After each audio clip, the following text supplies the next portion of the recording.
मंत्री गोमती रेड्डी वेंकट रेड्डी बीआरएस विधायक हरीश राव पे नाराज हो गए हैं। उन्होंने कहा कि हरीश राव को बीआरएस में केवल एक कर्मचारी मात्र है। इस्तीफा के पत्र के साथ एक और ड्रामा शुरू किया है। उन्होंने पूछा कि क्या हरीश राव को नहीं पता था कि त्याग पत्र कैसे दिया जाता। लोगों ने हरीश राव की बातों पे विश्वास नहीं किया और बीआरएस युग में हरीश राव की बातों को अमान्य करार दिया है। सीएम रेवंत रेड्डी ने खुद ऐलान किया कि कर्ज माफ कर दिया जाएगा। उन्होंने कहा कि यूपीए शासनकाल में पूरे देश में कर्ज माफ किया जाएगा। उन्होंने कहा कि रोजगार गारंटी योजना गरीबों को लाभ पहुंचाने के लिए लाई गई है। उन्होंने कहा कि सोनिया गांधी ने अपनी बात पे कायम रहकर तेलंगाना दिया है। केसीआर ने विधानसभा में गवाह के तौर पर इस बात पर स्वीकार किया।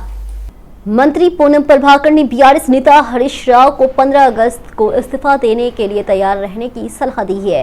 वहीं करीमनगर लोकसभा क्षेत्र में कांग्रेस उम्मीदवार वेलीचला राजेंद्र के समर्थन में सिद्दीपेट जिले के पूनम अभियान आयोजित किया गया।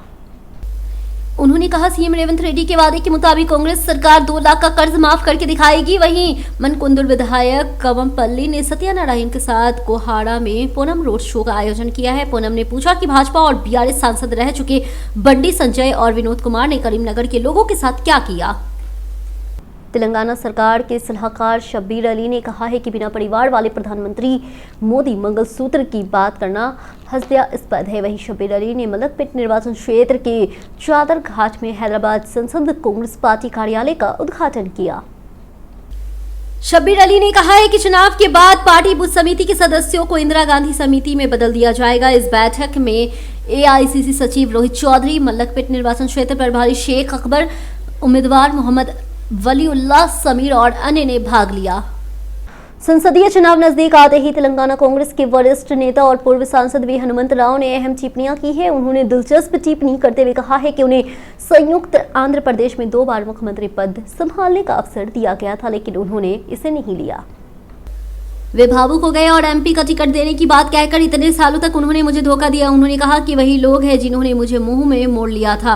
हालांकि मेरे लिए पद मायने नहीं रखता। उन्होंने घोषणा की कि अपनी मृत्यु तक कांग्रेस में बने रहेंगे। वहीं वे खम्मम संसदीय सीट के उम्मीदवार कर रहे हैं। इसके लिए पहले भी कई नेतृत्व से शिकायत कर चुके हैं। अंत में कांग्रेस आला कमान ने खम्मम कांग्रेस उम्मीदवार के रूप में राम सहायम रघुराम रेड्डी को अंतिम रूप दिया है। इससे वह नाखुश है।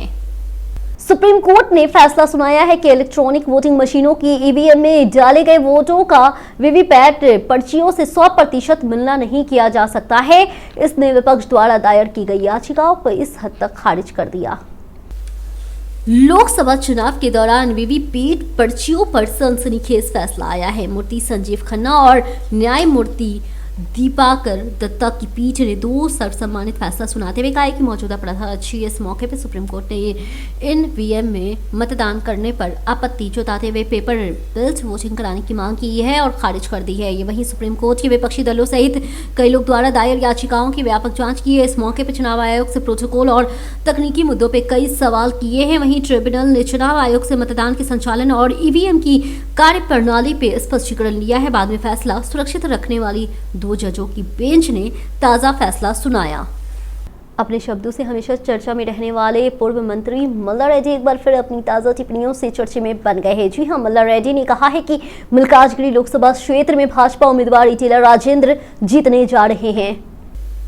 हैदराबाद कुंडाला कोया के एसआर समारोह हॉल में एक शादी समारोह में मल्ला रेड्डी और भाजपा के मलकाजगिरी उम्मीदवार इटेला राजेंद्र का आमना सामना हुआ है। इस मौके पे मल्ला रेड्डी ने कहा है कि अन्ना आप मलकाजगिरी से जीत रहे हैं और गले लगा लिया। उन्होंने कहा कि मौजूदा लोगों ने मेरे भाई के साथ फोटो लीजिए, तो वहां मौजूदा लोगों ने दोनों की तस्वीर ले ली। दोनों ने कुछ देर तक मजाक किया। वहीं मल्ला रेड्डी बीआरएस पार्टी में है। वे एक पार्टी से लगातार 2 बार जीत चुके हैं। हाल ही में बीआरएस की हार के बाद मुहिम चली कि वह कांग्रेस पार्टी में शामिल होंगे, लेकिन उन्होंने इसे खारिज कर दिया। लेकिन उनका ताजा कमेंट एक बार फिर से हड़कंप मचा दिया है। बीआरएस सांसद उम्मीदवार पद्मा राव गौड़ ने कहा कि पिछली सरकार के दौरान मोटूगुडा डिवीजन का बहुत विकास हुआ है। वहीं बीआरएस सांसद उम्मीदवार पद्मा राव गौड़ ने संसदीय चुनाव अभियान के तहत सिकंदराबाद निर्वाचन क्षेत्र मोटूगुडा डिवीजन में पद यात्रा की। पद्मनाभ गौड़ को मुट्टुगुंडा डिवीजन के हर निर्वाचन क्षेत्र में मतदाताओं से विशेष प्रतिक्रिया मिली है। लोगों ने पद्मनाभ गौड़ से कहा कि अभियान में बीआरएस को वोट देंगे। उन्होंने प्रत्येक कार्यकर्ताओं से उसी उत्साह के साथ संसद चुनाव में बीआरएस पार्टी को वोट देने के लिए कहा है जैसे उन्होंने विधानसभा चुनाव में भारी बहुमत से जीत हासिल की है। इस कार्यक्रम में सिकंदराबाद विधानसभा प्रभारी मयदेर राजीव सागर, बीआरएस पार्टी के राज्य युवा विंग के नेता रामेश्वरम गौर और किरण गौर, पार्षद लिंगानी लक्ष्मा प्रसन्ना, समला हेमा, कांडी शैलजा, स्थानीय नेता कार्यकर्ता और अन्य ने भाग लिया। सिकंदराबाद छावनी निर्वाचन क्षेत्र के एक वार्ड में बीआरएस अभियान में जीत का जुलूस देखा गया है। बीआरएस विधायक उम्मीदवार निवेदिता ने सायन्ना के अभियान को जनता से शानदार प्रतिक्रिया मिली। इस कार्यक्रम में निवेदिता ने छावनी बोर्ड के पूर्व उपाध्यक्ष जकुल्ला महेश्वरम रेड्डी के साथ छावनी में प्रचार किया। सिविल मंदिर, चिंती रेड्डी कॉलोनी, चिन्नाथो काटा और नकलपल्ली बस्ती में घर घर जाकर वोट देने का अनुरोध किया है और इस मौके पर तमाम लोगों से निवेदिता के प्रति अपनी संवेदना व्यक्त की।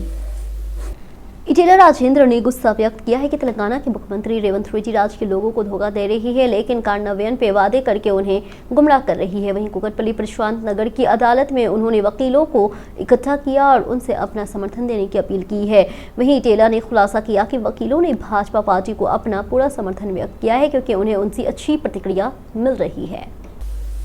पूरा भारत अब यही सोचता है कि भारत पे शासन करने की ताकत केवल प्रधानमंत्री नरेंद्र मोदी के पास है। उन्होंने विश्वास व्यक्त किया कि संसदीय चुनाव में भाजपा भारी बहुमत से जीतेगी और वर्तमान में देश की राजनीति को बदल देगी। उन्होंने बताया है कि लोग ये भी सोच रहे हैं कि बीआरएस पार्टी को दिया गया वह देश की राजनीति में कांग्रेस पार्टी नहीं रही। अब मोदी के नेतृत्व में भारतीय जनता पार्टी भारत को विकास की ओर ले जा रही है।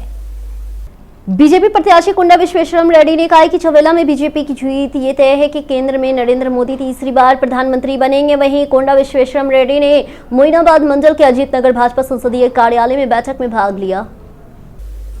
कुंडा विश्वेश्वरी रेड्डी ने कहा है कि जब कोई आ सकता है तो मुझे पता चला जाएगा कि पिछले 20 साल से मेरे घर के दरवाजे क्या है। उन्होंने कहा कि मेरा लक्ष्य शिक्षा, चिकित्सा संस्थानों और संस्थाओं का विकास करना है। उन्होंने तेलंगाना क्षेत्र में छात्रों को मुफ्त शिक्षा देने के ये दिशा में काम करने का वादा किया है। हैदराबाद मेट्रो विकास में उन्होंने आलोचना करते हुए कहा कि दोनों पार्टियों ने मिलकर इस तरह का विकास नहीं किया।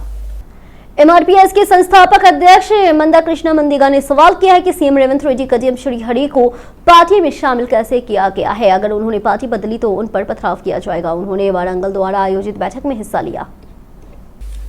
रेवंत रेड्डी ने उन शब्दों का पालन किया है जो श्रीहरि के इस्तीफा की मांग की है। मुख्यमंत्री ने कहा है कि माला मंदिगाल विकास को अवरुद्ध कर रही है। वहीं मंदा कृष्णा मंदिगा ने कहा है कि अगर वारंगल में कांग्रेस जीतती है तो कोई विकास नहीं होगा। अगर आरूरी रमेश को संसद में भेजा जाता है तो और अधिक विकास संभव होगा।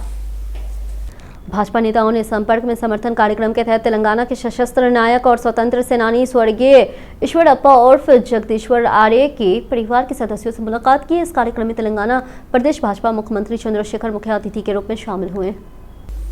चंद्रशेखर ने सुल्तान बाजार स्थित जगदीश्वर आर्य के आवास में भाजपा नेताओं के साथ उनके परिजनों से मुलाकात की। उनसे एक बार फिर केंद्र में नरेंद्र मोदी के प्रभावित नेतृत्व के लिए खड़े होने को कहा गया है। इसी तरह श्री अले भास्कर ने नेतृत्व वाले विशेष संपर्क अभियान टीम में मशहूर हस्तियां नागा परिमाला, टी प्रवीण, अहन्या, राजू गारू, अमरनाथ, अविनाश डेबड़ा और अन्य ने भाग लिया। कांग्रेस सांसद प्रत्याशी दानम नागेंद्र ने कहा है कि मणिकेश्वर नगर बस्ती के लिए 50 करोड़ का अस्पताल बनाने का काम करेगा। वहीं नागेंद्र ने हैदराबाद सिकंदराबाद निर्वाचन क्षेत्र में तारकनाका डिवीजन में प्रचार किया। अभियान के हिस्से के रूप में श्रीराम गंडी कोंटा वडेडरा सोसाइटी भवन के उद्घाटन किए हैं। वहीं दानम ने कहा है कि जब संयुक्त आंध्र प्रदेश में कांग्रेस की सरकार थी तब मणिकेश्वर नाग में 13 करोड़ की लागत से अस्पताल भवन का निर्माण कराया गया था। तभी उस्मानिया विश्वविद्यालय के अधिकारियों ने अस्पताल भवन में सहयोग नहीं किया था और बस्ती वासियों को आश्वासन दिया है जल्द ही सीएम रेवंत रेड्डी खुद अस्पताल भवन आएंगे और भूमि पूजन करेंगे। वहीं दाना नागेंद्र ने विश्वास जताया कि लोकसभा चुनाव में सिकंदराबाद संसदीय क्षेत्र में कांग्रेस का झंडा लहराएगा। हैदराबाद सीपी कुत्ताकोटा श्रीनिवास रेड्डी ने कहा कि मोबाइल स्केचिंग गैंग राह चलते लोगों को निशाना बनाकर चोरी कर रही है। कुछ मामलों में बातों में उलझाकर मोबाइल छीनने और नकदी लेने का मामला सामने आया। श्रीनिवास रेड्डी ने कहा कि रात 10 बजे के बाद तीनों कमिश्नरेट में आरोपी ज्यादातर ये गिरोह मोबाइल फोन छीनते पाए गए। इस मोबाइल स्केचिंग करने वाले गिरोह की पहचान अंतर्राष्ट्रीय गिरोह के रूप में की गई है। वहीं सीपी ने खुलासा किया कि हैदराबाद में मोबाइल स्केचिंग की 7 वारदातों को अंजाम दिया जा चुका है। इस मामले में सूचना है कि सूडान के 5 लोग अवैध रूप से हैदराबाद में रह रहे हैं। वहीं हैदराबाद में चोरी हुए मोबाइल सूडान भेजे जा रहे हैं। Similarly, Mohammed Zakir, I think he's at serial number 2. No, 6. So he's involved in as many as 11 cases. 11 cases of 379. Some of them are attempts. 411, I think these are attempts are cell phones. Cell phones. Then you see the history of Syed Laik. Syed Laik alias Bablu. So he is involved in 6 cases, and they are all across the city, across the tri-commission rates, like Girimetla. Then mostly in Hyderabad city. They have at least admitted to the Hyderabad city, and as per record. So we could find these cases. So we'll also be intimating other, of course, particularly Telangana police, including the tri-commission rates. So if they have any cases which are registered, then they'll obviously they can also check back and then see if their involvement is there. Then this Muhammad Shafi alias Bablu, who I told, is the fellow, the final receiver at our side among Indians, who takes this to Jagdish market and also sells this to this Muhammad Al-Badri of Sudan. And the value of all these 703 phones that have been seized today, presented before you, is estimated conservatively. We have not done it as per the market value, little conservatively. मौसम विभाग ने चेतावनी दी है कि प्रदेश में 3 दिनों तक कुछ जिलों में ओलावृष्टि होने की संभावना जताई गई है। हैदराबाद में मौसम विज्ञान केंद्र ने कहा है कि शुष्क मौसम के कारण पिछले कुछ दिनों में तापमान में 2 से 3 डिग्री की वृद्धि होने की संभावना जताई। चूंकि राज्य में दिन के तापमान में भारी वृद्धि हुई है, इसलिए मौसम विभाग ने कहा है कि लोगों को सुबह 11 बजे से दोपहर 3 बजे तक जरूरी ना हो बाहर नहीं निकलना चाहिए। पता चला है कि रविवार को राज्य में छिटपुट तेज हवाएं के साथ हल्की माध्यम से बारिश होने की संभावना है। इस बार सूरज पिछले साल से भी ज्यादा तप रही है, लोग बाहर निकलने से भी कतरा रहे हैं। घटना अमीनपुर थाना क्षेत्र में है। पुलिस ने पटनचेरू पिल्स शॉपों पे छापेमारी की है। इस दौरान 85 लीटर शराब जब्त की। अमीनपुर अंतर्गत श्रीवाणी नगर कॉलोनी में एक शीत पेयजल का दुकान के साथ एक अन्य दुकान में 2 व्यक्तियों द्वारा अवैध शराब बेचने की सूचना मिलने पे एसआई शामेश्वरी अपने स्टाफ के साथ मौके पर गए। उन्होंने कहा कि इन छापों में 2 स्थानों पे 85 लीटर शराब जब्त की गई और रगा दुर्गा रेड्डी के खिलाफ मामला दर्ज किया गया। मस्जिद के सामने अज्ञात व्यक्ति ने पेट्रोल डालकर हंगामा कर दिया है। वहीं एलबी नगर थाना क्षेत्र के एनटीआर नगर में यह मामला सामने आया। एलबी नगर पुलिस स्टेशन के अंतर्गत एनटीआर नगर में एक मस्जिद के सामने एक व्यक्ति ने उत्पात मचाया। उसने मस्जिद के सामने पेट्रोल डालकर आत्महत्या करने का प्रयास किया और सबको डरा दिया। स्थानीय लोगों को सूचना पे पुलिस मौके पे पहुंची और मामला दर्ज कर जांच शुरू कर दी। वारसीगुड़ा थाना क्षेत्र में एक गृहिणी द्वारा अपने पति से झगड़े के बाद अपने बच्चों के साथ घर छोड़ने की घटना घटी है। वहीं पुलिस मामला दर्ज कर आगे की जांच शुरू कर दी। पुलिस के मुताबिक रामनगर गंडू इलाके के एडिकमेट बालाजी नगर में रहने वाले नरसिम्हा पेशे से वकील हैं। उनसे राजलक्ष्मी से प्रेम विवाह किया। उनके 2 बच्चे और लक्ष्मी नस्त्र और सूर्या सिद्धार्थ थे।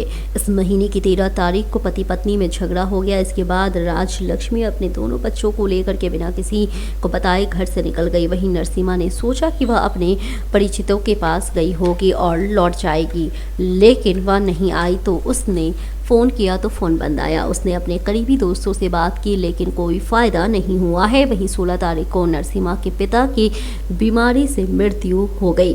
उन्होंने ये बात राजलक्ष्मी तक पहुंचाने की बहुत कोशिश की। वहीं पिता का अंतिम संस्कार उनके मूल निवासी नलगोंडा में पूरा किया गया। वहीं आगामी कार्यक्रमों की पृष्ठभूमि में गृहनगर से न आ पाने की परिस्थितियों को देखते हुए व्हाट्सएप एवं मेल के माध्यम से शिकायत भेजी गई।